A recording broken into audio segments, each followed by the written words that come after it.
Hey YouTube, it's Rico the Fox Kid, and it's like 3 o'clock in the morning, so yeah. But, uh, I've been putting this off for a while, and I'm probably gonna forget later on, so I figured might as well do it now. This is a deck profile for, Lightsworn, again, like I always do, but, I've been working on the deck for the entire format to try and get it as good as possible. I think this is probably as good as it's gonna get aside from minor tweaks. I've tried a bunch of different things like a normal build, uh, more light ray oriented build, Twilight. I actually did try going back to like the really classic builds that ran like Celestia and Threatening Roar. It was decent. I would actually suggest that like something like that is actually very usable. I just think this is better. Uh, it was put off for a while just because schoolwork, and I was also trying to work with my Chaos Dragon, trying to make it a little more unique by adding personal attacks. Kind of gave up on that. I came to the conclusion that Chaos Dragon is so tight on space that personal attacks is kind of impossible without her throwing off the consistency of the deck. So yeah, my Chaos Dragon is cookie cutter. Yeah, pretty much. Let's get into this because try and get this as quickly as possible because, like I said, it's 3 o'clock in the morning. Okay, so start off 3JD. That should be very obvious. He's the boss monster. He's awesome. And Lightsworn's 2 Lila. I decided 2 Lila over 3 because Chaos Dragon can do triple Lila because in most cases they can special summon after they Lila. A lot of times in Lightsworn you have to use your normal summon, and that's why I feel like that's what hurts Lila is that she eats your normal summon. So she's good for like if your opponent has like a lone back row, you can summon the Lila and pop, or you can summon Lila, pop, then drop JD. I just feel 3 Lila get that a lot. 2 Raikou, 2 Lumina, 2 Wolf. Like I've said in the past, two is the perfect number for Wolf. If you're running 1, you I feel you won't see him enough, and oftentimes he'll end up in your hand instead of in the graveyard. 3, he'll show up in your hand way too much, and 0, I'm just not a supporter of no Wolf at all, because Wolf, just the pluses you get off of him and the advantage is just too good. And then 1 each of Aaron, Garroth, and Jane, just because they're each good in their own way, just as they're not as, like, they don't have as many uses as the other Lightsworns that I'm running 2 of. And then 1 Honest, it's Honest, like, come on. 2 Effect Veiler, staple still in my opinion in this deck. I'd say it's still a staple in just about every other deck, more so than Max C, just because Max C kind of like tries to convince your opponent to not do anything, and like they could keep going and run the risk of you fighting back. Effect Veiler just stops them dead in their tracks. I mean, they're both good. I just think Veiler is still a little bit better. 3 Necro Gardener. I did try dropping it to 2 just to improve consistency, but Necro is way too good. I think it needs to be run in 3 just because the defense you get from it is too freaking good. And even then, if you get Necro in your hand, if you set it, that's 2 attacks you stop, because Necro will block 1 from taking the hit and dying on the field, and then it will block another 1 by banishing itself from the graveyard. So Necro Gardener is pretty solid defense even if you draw it. 1 Plague, he's been on and off in the deck. I think he has dropped a little bit in use. Like, I don't use him nearly as often as I used in the past, but he's still got his uses. So that's why I keep him in there. 1 Zephyrus. Really freaking love Zephyrus. Just so many combos you can do with it. Now that we're getting good rank 4s like Lavalval Chain and Shockmaster, although Lavalval Chain's not officially out yet, just so much you can do with Zephyrus, or it's like you could even like bounce a Lightsworn to your hand if you have Soul Recharge but no Lightsworns in your hand. And at the end of the day, he's also a 1600 monster, so he's a decent attacker. I like Zephyrus. Gore's obvious. Trag obvious. I'll get more into why he combos so well in like a couple seconds. BLS, just cause I took out BLS at first because I didn't feel I was running enough darks. The original version of this only had Gores and 2 Necrogorna, but I eventually ended up adding all these darks, so now I have Gores, 2 Trag, 3 Necro, Plague, and Zephyrus, that's more than enough darks for BLS, so I put them back in. And 2 Max C and 2 Card Trooper. That's where Trag becomes really stupid useful, just because these both get you cards in your hand, so it's really easy for Trag to stay relatively big for most of the game. And Card Trooper's obvious. Card Trooper's always a staple. I tried removing him just for extra defense. It wasn't worth it. Card Trooper's amazing. And also just with Trag, Card Trooper, Trag is an amazing combo. And then Maxi, even though I think Valor is probably a little bit better, Maxi is still really good. Even if your opponent only special summons once, that one extra card you draw speeds you up by 1 turn, and that can make a difference, like a lot. So, yeah, that's the entire monster lineup. If I'm not mistaken, it's 30 monsters. Monster count's getting gradually higher in Lightsworn, but that's understandable considering the way the game's going to be more monster oriented. But whatever. I think 8 spells and 2 traps. So 3 recharge and charge, obvious. Dark Hole, Heavy, Monster Reborn, the big 3 spells.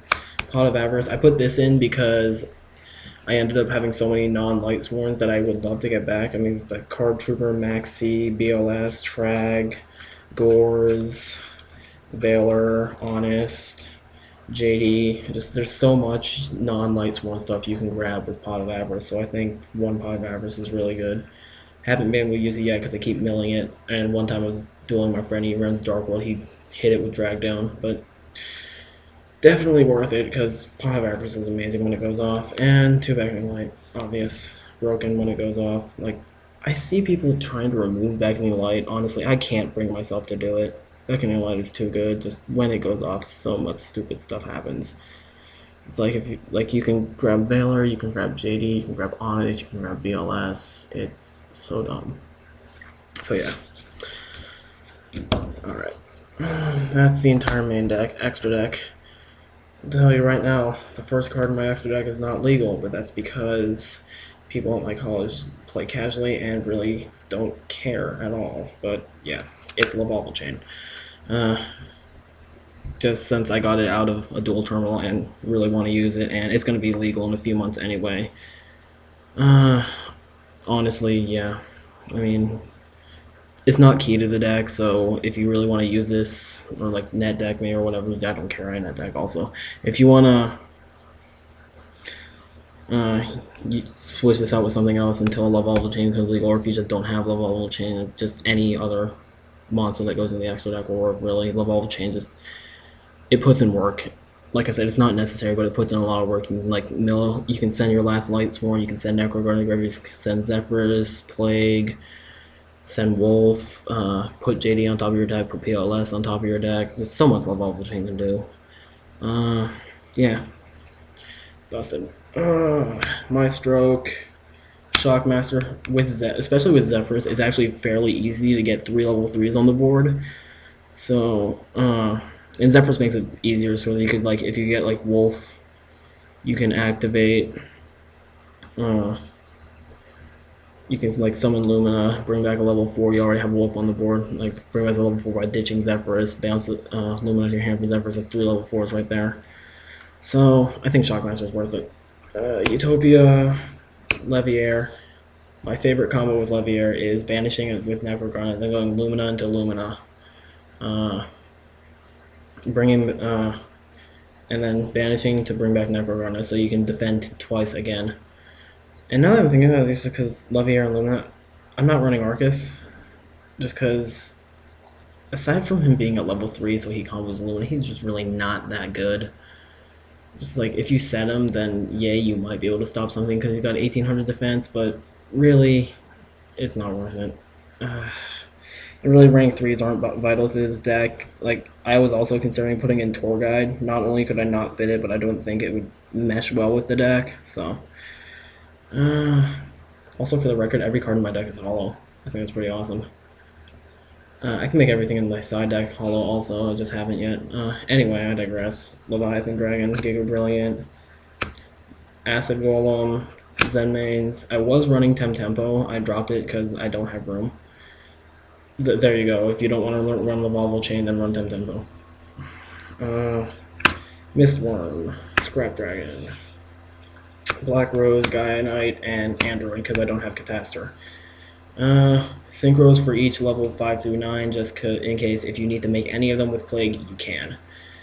Didn't bother with Armory Arm because really not many instances where I wanted to summon it anyway. And then last, obviously Chimera Tech Fortress Dragon because machines. Okay, side deck.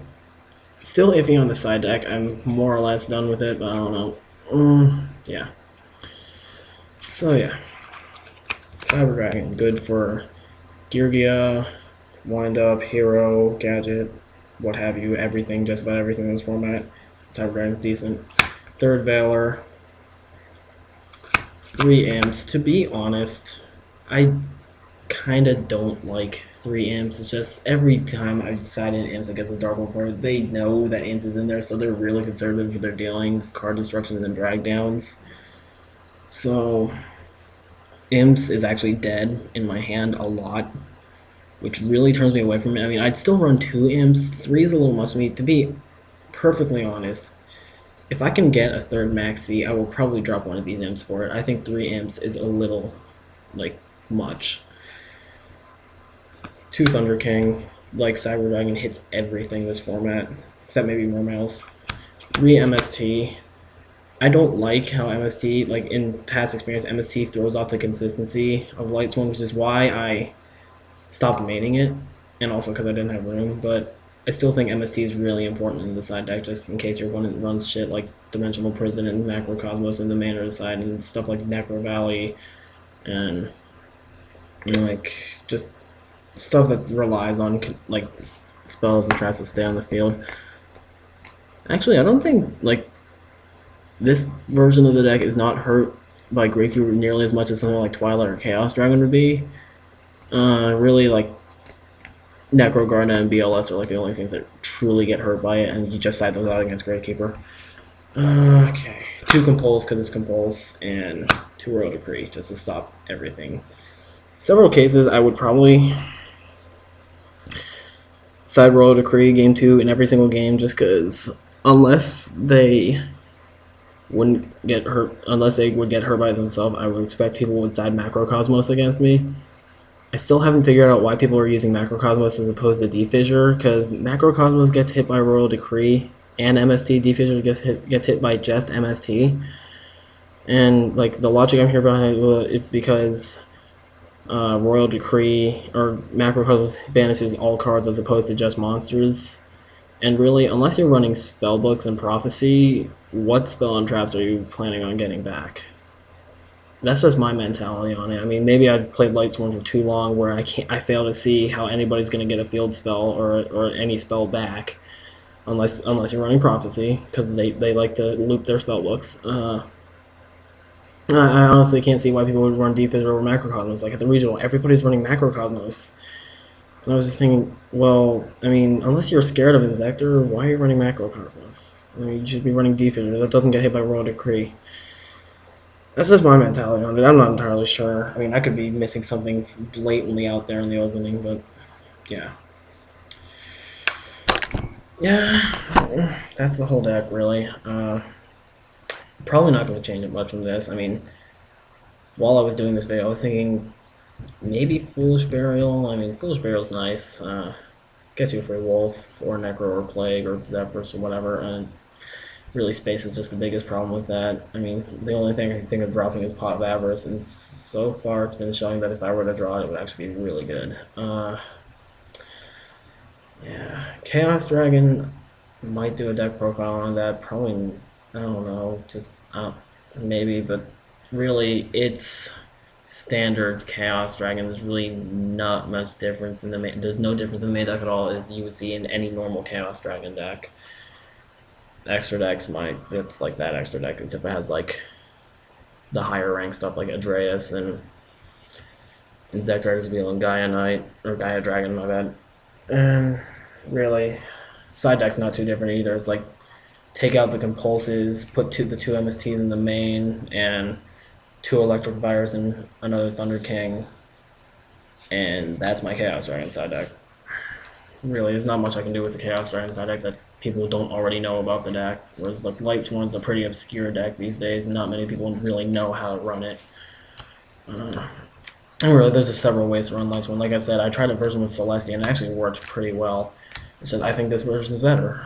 I like because like the Celestia version, I was running either Threatening Roar or the Solemn Bottomless as defense, and that's pretty good defense. I just think for our deck, Trag with Max C is a much better defense. Just like hand traps are the way Lightsworn's always worked, and I think it's because it's just a superior method. So, all right, that's pretty much it. If you couldn't tell, I'm really tired.